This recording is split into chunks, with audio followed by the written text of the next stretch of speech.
இன்னைக்கு நம்ம pirates of the Caribbean part 1 story பார்க்க போறோம். இந்த படத்தோட பேரு தெரியாதவங்க கூட கேப்டன் ஜாக் ஸ்பேரோ அப்படின்னு சொன்னா தெரியாத ஆளே இருக்க மாட்டீங்க.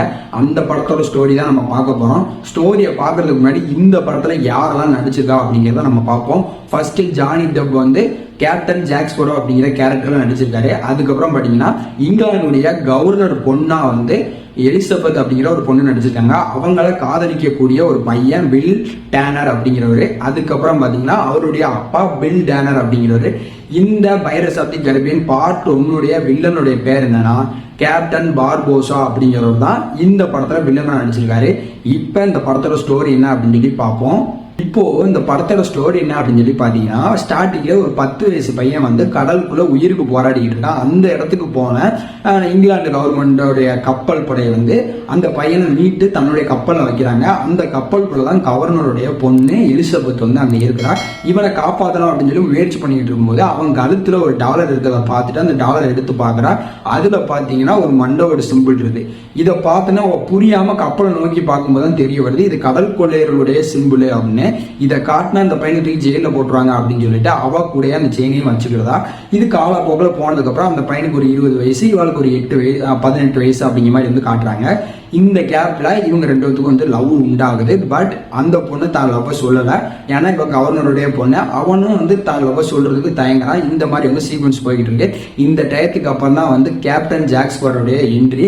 அவரும் அதே நகரத்துக்கு வராரு. எதுக்காக வராரு அப்படின்னா அங்க இருக்கக்கூடிய ஒரு கப்பலை திருட வராரு. பட் இங்க இருக்கக்கூடிய அந்த கவர்மெண்ட் வந்து இந்த திருடங்களை பார்த்தாலே தூக்குல போடணும் அப்படின்னு சொல்லி ஒரு தண்டனை வச்சிருக்காங்க.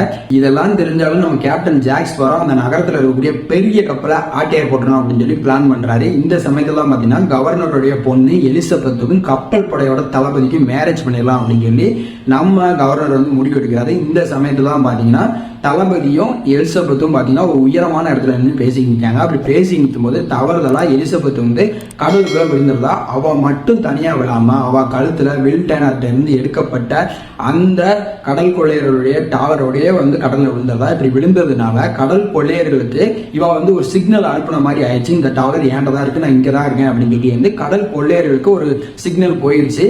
இதுக்கப்புறம் பாத்தீங்கன்னா நம்ம கேப்டன் ஜாக் ஸ்பேரோ அந்த இடத்துல இருந்து அந்த பொண்ணு விழுந்ததை பார்த்து அந்த பொண்ணை போய் காப்பாத்தி வெளியே கொண்டு வராரு. கொண்டு வந்தோடனே நம்ம இங்கிலாந்து கவர்மெண்ட் வந்து என்ன பண்ணுது அப்படின்னா இவரை அரெஸ்ட் பண்ண சொல்லுது. ஏன்னா இவர் வந்து கொள்ளையர் அப்படின்னு வந்து கண்டுபிடிச்சிட்டாங்க. உடனே கடல் கொள்ளையர்களுக்கு எல்லாத்துக்குமே பாத்தீங்கன்னா தூக்கு தான் அந்த நாட்டுல வந்து தண்டனை.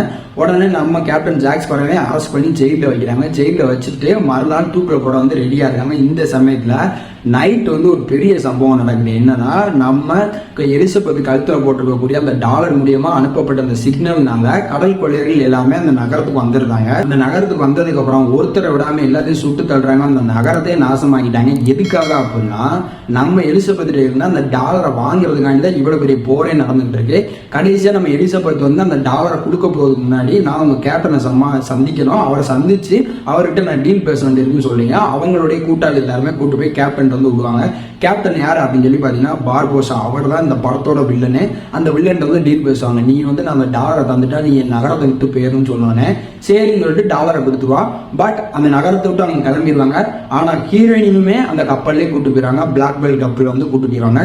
இதுக்கப்புறம் அவனுடைய பொண்ணு எலிசபெத்தை கடத்திட்டு போயிட்டாங்க அப்படின்னு சொல்லி தெரிய உடனே வில் டேனர் வந்து அவருடைய லவ் பண்ணக்கூடிய அந்த பொண்ணை எப்படியா காப்பாற்றணும் அப்படின்னு சொல்லிட்டு ஜாக் ஸ்பேரோட்ட போய் உதவி கேட்கிறாரு. ஜாக் ஸ்பேரோ வந்து முதல்ல உதவி பண்ண மறுத்தாலும் வில் டேனர் அப்படிங்கிற இந்த பேரை கேட்டோன்னே உதவி பண்ண ஒத்துக்கிறாரு. அதுக்கு காரணம் வந்து நம்ம ஜாக் ஸ்பேரோடைய கப்பல் தான் வந்து பிளாக் பெல் கப்பல்.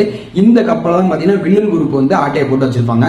அந்த கப்பலை எப்படியாவது மீட்கணும் அப்படிங்கிறதுக்காண்டி இந்த பிளானுக்கு அவர் ஓகே சொல்லி நீ இந்த ஜெயில இருந்து காப்பாத்து, நான் உனக்கு உதவி பண்றேன் அப்படின்னு சொல்லிட்டு 2 பேரும் சேர்ந்து நம்ம எலிசபெத்தை தேடி கடலுக்குள்ள போறாங்க.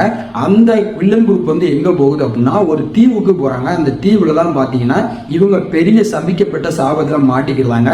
இந்த பொண்ணு வச்சிருந்தாலும் டாலர் இதே மாதிரி 200க்கும் மேற்பட்ட டாலர் வந்து அந்த ஒரு தீவுல இருக்கு. அந்த தீவுல தான் பாத்தீங்கன்னா நிறைய பொக்கிஷம், தங்காய், நகம் எல்லாமே வந்து அந்த இடத்துல இருக்கு.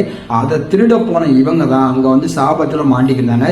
இப்ப அந்த சாபத்துல இருந்து விடைபடணும் அப்படின்னா இந்த டாலரை கொண்டு போய் அங்க வச்சுட்டு ஃபைனலா அந்த டாலரை எடுத்துட்டு போனது யாருன்னா வில் டேனருடைய அப்பா பில் டேனர் அப்படிங்கிறவர் தான் அந்த டாலரை வந்து எடுத்திருப்பாரு. அந்த டாலரை தான் தான் மகனுக்கு அனுப்பியிருப்பாரு. இப்ப அந்த டாலர் தான் இவங்க வைக்க போறாங்க. ஸோ அந்த வைக்கிற ஃபைனல் டாலர்ல அந்த டேனர், அதாவது பில் டேனருடைய ஃபேமிலியோட ரத்தம் பட்டா மட்டும்தான் இவங்களுடைய சாபம் போகும். அதுக்காக இந்த பொண்ணையே வந்து அங்கே தூக்கிட்டு போவாங்க. எதுக்காக இந்த பொண்ணை தூக்கிட்டு போவாங்க அப்படின்னா, அவள் வந்து வில்லன்ட்ட போய் சொல்லிப்பா, நான் தான் வந்து டேனருடைய பொண்ணு அப்படிங்கிற மாதிரி வந்து பேசிப்பா. இதை நம்பி தான் இங்கே அவங்க கூட்டு போயிறாங்க. அவங்க கூட்டு போய் டவர்லாம் வச்சு ரத்தத்தை விட்டு பார்ப்பாங்க. இவங்க சாபம் போகாது. அதுக்கப்புறம் தான் நம்ம ஜாக் ஸ்பேரோ உள்ள போய், நீ வந்து தப்பான ஆளை தூக்கிட்டு வந்துட்ட, இவங்க கிடையாது, அந்த ஆள் யாருன்னு எனக்கு தெரியும்னு சொல்லி சொன்னதுக்கப்புறம் அங்கே ஒரு பெரிய பிரச்சனை நடக்கும். கடைசியாக தான் வில் டேனர் தான் இதுக்கு உண்மையான அந்த சாபத்தை போகக்கூடிய மனிதன் அப்படின்னு வந்து தெரிய வரும். கடைசியாக நம்ம ஹீரோவும் போய் அங்கே போய் நம்ம வில் டேனரை காப்பாற்றினாராம். நம்ம ஹீரோயினி வந்து அங்கேருந்து தப்பிச்சு தன்னுடைய கவர்னர் மாளிகைக்கு வந்தாங்களா வரலையா, அவர் ஏதாவது நம்ம ஜாக் ஸ்பேரோ வந்து அவருடைய பிளாக்பெல் கப்பலை காப்பாற்றினாரா காப்பாற்றலையா, கடைசியாக அந்த தங்கத்தெல்லாம் இவர் எடுக்க முடிஞ்சிச்சா முடியல அப்படிங்கிற மாதிரி வந்து நிறைய கேள்வியோட படம் வந்து போய்கிட்டே இருக்கும். ரொம்ப சூப்பராக ரொம்ப சுவாரஸ்யமாக எடுத்துருக்காங்க. படத்தில் ஒரு வார்த்தை ஒரு வேர்டிங்கும் டப்பிங்கில் ரொம்ப சூப்பராக பண்ணியிருக்காங்க. படம் ரொம்ப அருமையான படம்.